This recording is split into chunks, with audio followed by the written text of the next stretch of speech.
brighter tomorrow.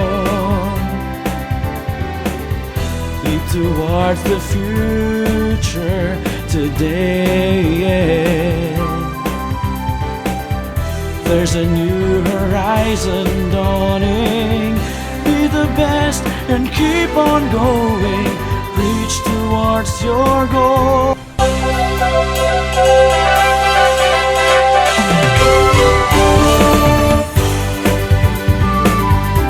In SMCC Junior High School Department, in our workplace, there were various types of generations.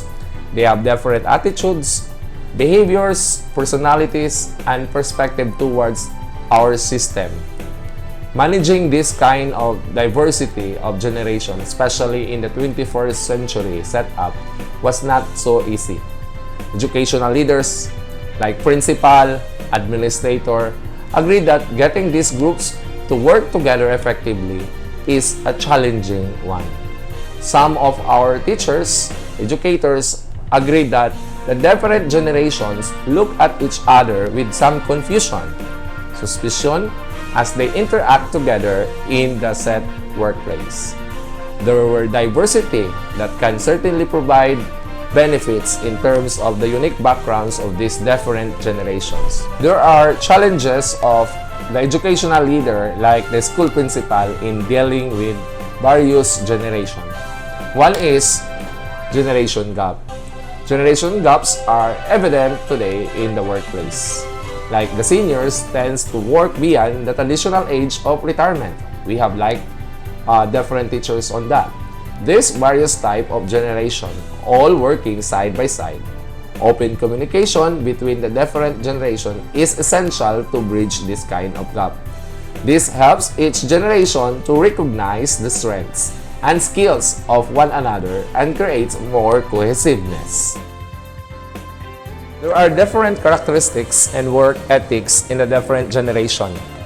Baby boomers work best in teams, value meetings like being able to ask for direction, believe in their working hard and paying their dues, often prioritize their work over anything else, and gain self-worth from their work.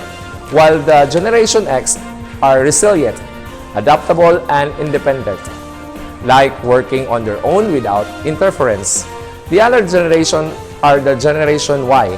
They enjoy challenges, like a structured workplace, respect accomplishment over authority, want also to achieve their own goals. While the Millennials want opportunities to learn and grow and expect the demand feedback.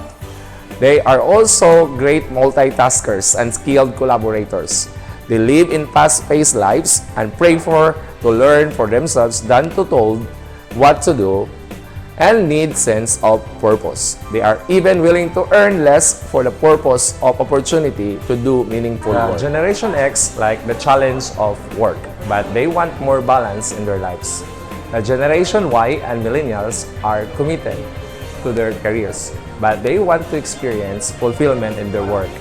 They appreciate the flexibility that technology gives them and want to be able to use this to improve the work-life balance. There are different understanding of work and life balance of the different generation. Like the baby boomers often work very hard to achieve expectation and tend to adapt their personal lives to fit what's expected. This can be an area of conflict because they expect the younger generations to have the same work ethic and want them to earn respect and pay their dues. The Generation X, the challenge of work, they want more balance in their lives. Generation Y and Millennials are committed to their careers, but they want to experience fulfillment in their work. They appreciate the flexibility that technology gives them and want to be able to use this to improve their work-life balance. Part 3, page 173, 5. Say for example, A plus 3, then this is A, B, C, D, E. Then A minus 3, A plus B. Sabihin sa sariling pag-unawa ang muling binikalagtas sa kanyang mga anak bago siya So yesterday, our topic was happiness. And today, I want to try to connect happiness in the movie that we will be watching this morning. So the movie tries to manifest or show.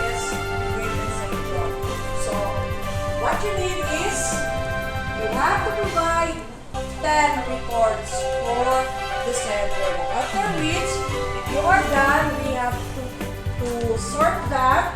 It's either from ascending or descending order. Example, sa isang lugar ay napaka-polluted. Kung polluted na isang lugar, natural, ano mangyayari? You will have to transfer. You will have to look for a place. 10. 11 minus 10. 1. Positive, negative. Anong positive man? Oh, Roxanne, where's the car? Asa naman ang car o ang remote control? Car and remote control. Oh. Sige na. Google record the time. Oh. Record na yun mo sa time, ha?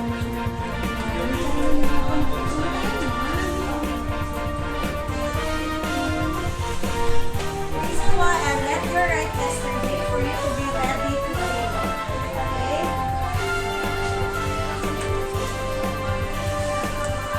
Ay, baby. Anak. Divided by 9d6. Today you will now take your one sheet of paper and we will now have an activity about speed. So simply copy the problem on the board and don't forget to show your solutions. No clear nail polish? No, it's fancy, but not the colored one. And then,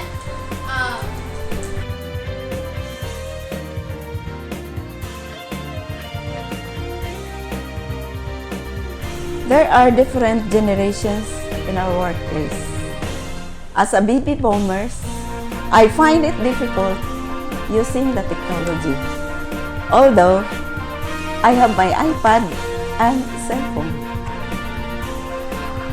In working with the younger generation, like the millennials, I find it easy blending with them, for I know how to adjust with them. Although it is sometimes irritable and irksome in the workplace, there are different communication styles used. As a baby boomer, teaching for 40 long years in this institution, I prefer the use of online communication through group chat like the high school department. We have group chat in the messenger. But still, I prefer the formal communication like sending and receiving memos and letters. In teaching my students who belongs to the Generation Z, like grade 7, I still use the textbooks and lectures. But in the advent of technology, I also learned to adopt the 21st century learning style. There are different generations in the workplace as part of Generation X. One of the challenges is the generation gap. In dealing with the baby boomers, approach to them with respect, lay the issues cordially, but deal with the issues frankly.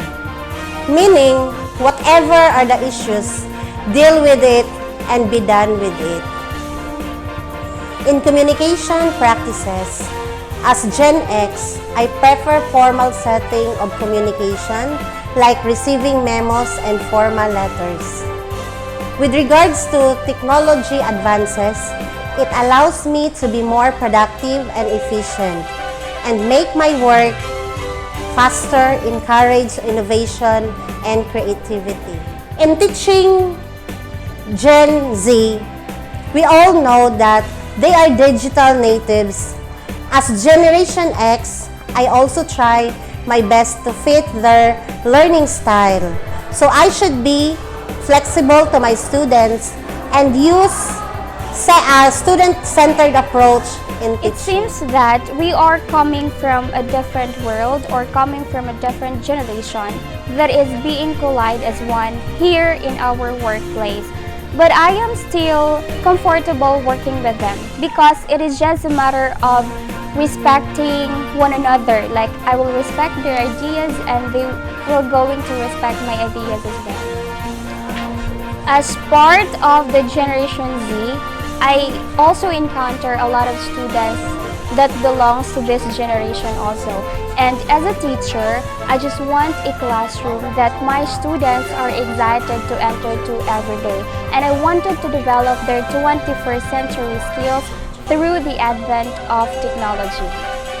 Communication in the workplace, I prefer to use online or social media because as Generation Z, I do believe that it is more easier to communicate with them. Like for example, using Messenger or chat